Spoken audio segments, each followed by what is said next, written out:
그러니까 성령으로 말미암지 않고서는 우리가 복음에 바르게 접촉될 수가 없고 복음의 의미를 내용을 바르게 깨달을 수도 없고 또 성령으로 말미암지 않고서는 바로 우리가 그리스도인으로서의 삶을 구체적으로 능력 있게 세상 가운데서 세상을 이기는 가운데서 내 자신을 쳐서 복종시키는 가운데서 전개시켜 나갈 수가 없게 되는 것이죠.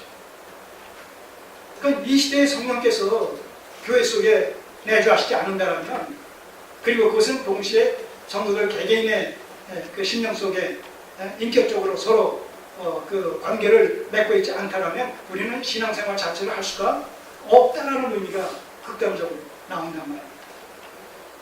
오늘도 우리가 믿음을 가지고 이 자리에 함께 참석해서 예배를 드리고 구원의 은혜를 찬양할 수가 있고 또 이 말씀을 이렇게 들을 수가 있고 또 이 말씀을 깨달을 수가 있고 이 모든 것들이 뭐예요? 성령께서 도우셔서 가능하답니다. 그래서 우리는 성령께 기도하셔야 돼요. 우리 하나님께만 기도하는 것이 아니라 그 상황에 따라서 예수님을 중심으로 하나님을 중심으로 성부 하나님, 성자 예수님 때로는 성령 하나님을 또 중심으로 우리가 기도해야 된답니다. 특별히 우리가 현실적인 삶과 관련해서 세상을 넉넉히 이길 수 있는 믿음, 고난과 시련 가운데서도 넉넉히 믿음의 인내로 감내하고 극복할 수 있는 믿음을 주옵소서라고 했을 때 우리는 성령 하나님께 부르짖어 기도할 수 있어야 된답니다. 물론 성부 하나님께 기도할 때 거기에 성자와 성령이 같이 다 포함되어 있고 성자 예수님에게 기도할 때 성부와 성령이 다 포함되어 있고 성령 하나님께 기도할 때 성부와 성자 하나님 다 거기에 포함되어 있다는 사실 삼위일체적 하나님이라는 개념 속에서 우리가 다 또 이해합니다만 상황에 따라서 우리가 성부를 중심으로 성자를 중심으로 성령을 중심으로 기도해야 된다는 말이죠. 자, 이제 마지막 부분 성령의 사역 중에 특별히 삼중적 이 사역을 여기서 소개하고 있어요. 8절에 보시면 그가 와서 주에 대하여 의에 대하여 심판에 대하여 세상을 책망하십니다. 삼중적 책망 사역,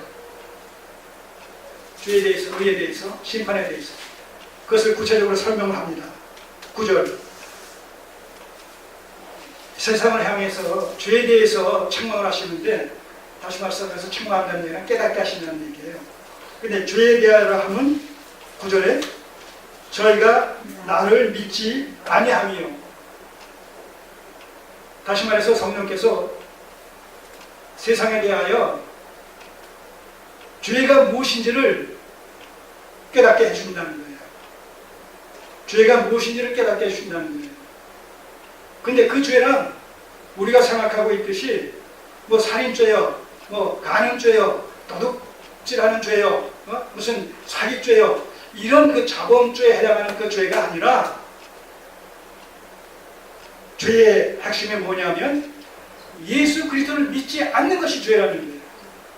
예수 그리스도를 믿지 않는 죄에 대하여 하면 저희가 나를 믿지 아니하며 예수 그리스도를 믿지 않는 것이 죄라는 거예요. 불신은 죄라는 거예요.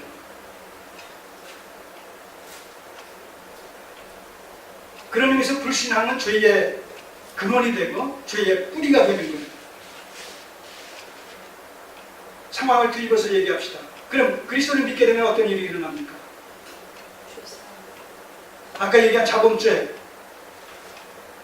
고의적으로 의도적으로 할 수 있어요 없어요? 안 된다. 물론 우리의 연약성이 있기 때문에 실수하고 실패합니다. 그러나 그렇게 될 때는 곧 이어서 어떤 심정을 갖게 돼요? 성령의 근심하심으로 말미암아 자백하고 회개하게 된단 말입니다. 그럼 불신자들은 그렇게 해야 안 해요? 안 합니다. 자, 그래서 예수 그리스도를 바르게 믿게 되면 우리가 거듭나기 때문에 이 땅에 만연되어 있는 불의와 부패와 부정과 온갖 자범죄의 모습으로 나타나지는 이런 행위에 근거한 죄들이 어떻게 돼요? 억제된단 말입니다.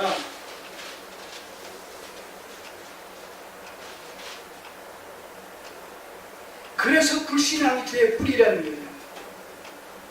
제대로 믿고 정성적으로 믿게 되면 우리가 지금 매일 아침, 매일 저녁 수시로 접하게 되는 온갖 형태의 다양한 자범죄들이 근절되게 되어 있는 거죠. 그런 얘기 있잖아요. 영국의 크롬웰의 어떤 공화정 시대에 술집이 그냥 완전히 사라져버렸다. 영국 시내 술집들. 물론 법적으로도 제한을 했지만서도 신앙이 회복되어질 때 그런 유흥문화가 그냥 순간적으로 사라져버린다. 때때로 그런 얘기 그냥 집사람하거나 우리 같은 사람만 있으면 장사 못할 사람 참 많을 거라고. 이거 우리 얘기가 아니라 여러분들이 이런 얘기 하실 거예요. 그렇지 않습니까? 네.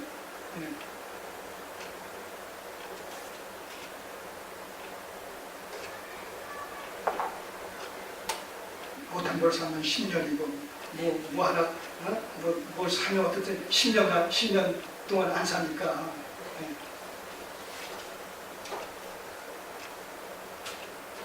그러니까 그것도 능사가 아니고 그것도 그 자랑은 아니에요. 그럼 경제가 안 들어가죠. 이렇게 돼요. 그러니까 모든 것이 원망과 시비가 없이 또 적당하게 해야지 지나치면 안 되는 것 같아요. 자, 죄에 대한 예수님 믿지 않는 거죠. 그것을 성령께서 밝히 깨닫게 하신다는 게 사람들이 많고. 두 번째, 의에 대하여 하면 내가 아버지께로 가니 너희가 다시 나를 보지 못할 것이요. 이 부분에 대해서 여러분들이 이게 무슨 의미지? 의에 대하여라고 하면서 뭐 아버지께로 가니 다시 나를 보지 못한다. 뭔가 연결이 잘 안 되는 것을 느끼실 거예요. 이 의에 대하여 하면 뭐냐면 성령께서 참 의가 무엇인지를 깨닫게 한다는 거예요. 사람들한테. 참된 의가 무엇인지를. 근데 사람들은 의를 뭘 행함으로 말미암아 다다르게 되는 어떤 경지를 가지고 의라고 얘기한단 말입니다. 율법적인 의, 유대교에서 얘기합니다. 근데 그게 참 의가 아니라는 얘기죠. 성경에서 말하는 참 의는 뭐예요? 예수 그리스도로 말미암는 의이다. 예수 그리스도로 말미암는 의. 그럼 예수 그리스도로 말미암는 의라고 했을 때 그 예수 그리스도로 말미암는다라고 했을 때는 뭐예요? 예수 그리스도께서 이루신 예수 그리스도께서 성취하신 구속사역의 근거에서 그것을 믿게 될 때에 그 믿음으로 말미암아 거저받는 선물로서의 그리스도의 의란 말이죠. 그 얘기하는 거예요.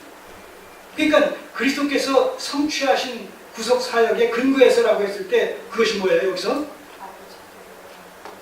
의에 대하여는 내가 아버지께로 가니 바로 승천을 얘기하는 거예요. 승천. 그 승천하심이 구속사역의 성취를 얘기하는 것이고 그 구속사역의 성취의 근거에서 그 예수 그리스도를 믿게 될 때에 값없이 거저 받는 그리스도의 의의 이걸 얘기합니다.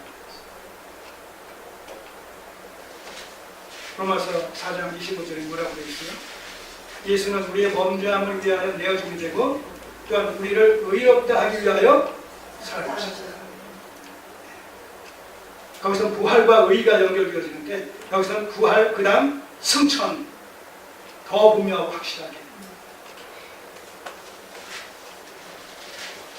그리스도의 구속사역의 성취의 근거에서 이를 믿는 자들에게 성령께서 베풀어 주시는 그리스도의 의 이걸 지금 얘기합니다. 그러니까 그리스도를 믿음으로 말미암아 받는 의 외에 다른 의는 있을 수 없다. 이것을 지금 성령께서 깨닫게 해주신다는 거예요.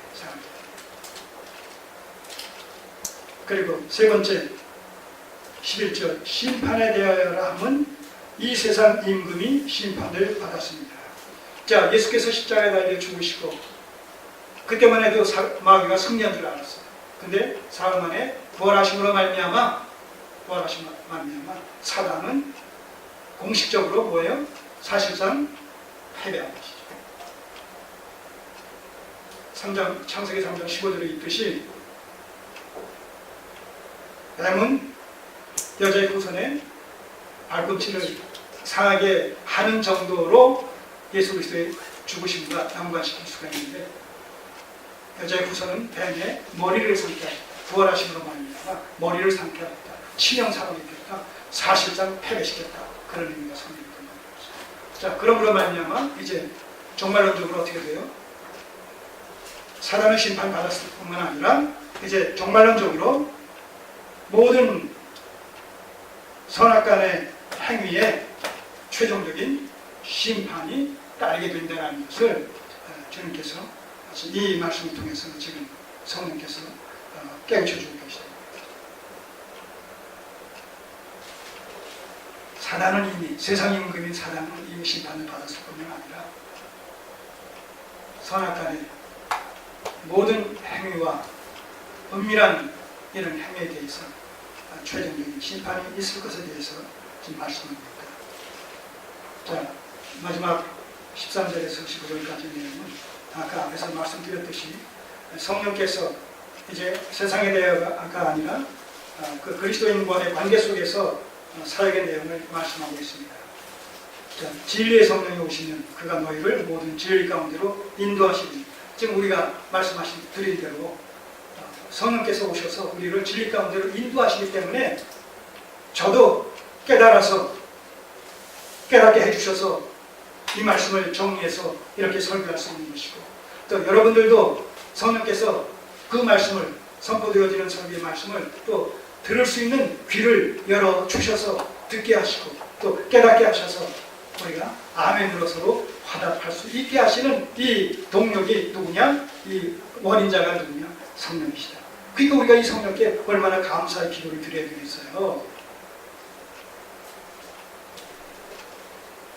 성령이 오시면 그가 너희를 모든 진리 가운데로 인도하시니 그가 자의로 말하지 않고 오직 듣는 것을 말하시며, 성령께서는 아까 우리가 15장 그 마지막에도 그리스도를 증거하기 위해서 성령께서 오셨다고 얘기했듯이 성령의 사역은 오직 예수 그리스도를 증거하는 사역, 그 이상도 이하가 아닙니다.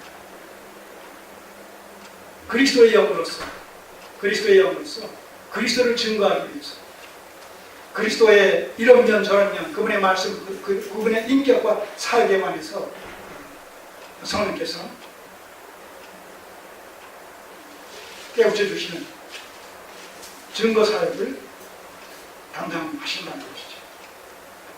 장래일을 너에게 알리시리라. 그가 내 영광을 나타내리니, 그리고 세 번째, 성령의 사역은 내 영광을 나타내시니, 바로 그리스도의 인격과 사역에 대해서, 하나님의 구속의 경륜에 대해서 충분히 믿는 자들에게 밝히 그 의미를 해석하시고 깨닫게 해주심으로 말미암아 그 구원의 은혜의 영광을 하나님께 돌리게 한다는 것이죠.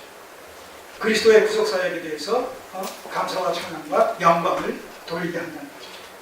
예수 그리스도 성령으로 말미암지 않고서는 예수 그리스도를 주라시할 수 없기 때문에 그 성령의 사역은 바로 예수 그리스도의 영광을, 성부 하나님의 영광을 드러내는 일에 오직 집중해서 사역한다는 것입니다.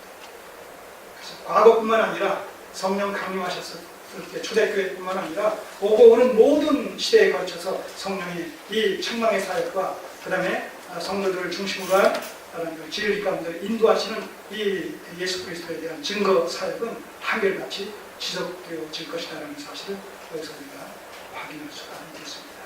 정리합니다. 우리의 삶의 신앙생활 여정 가운데 때때로 시시때때로 고난이 다가옵니다. 그것은 필연적일 수밖에 없고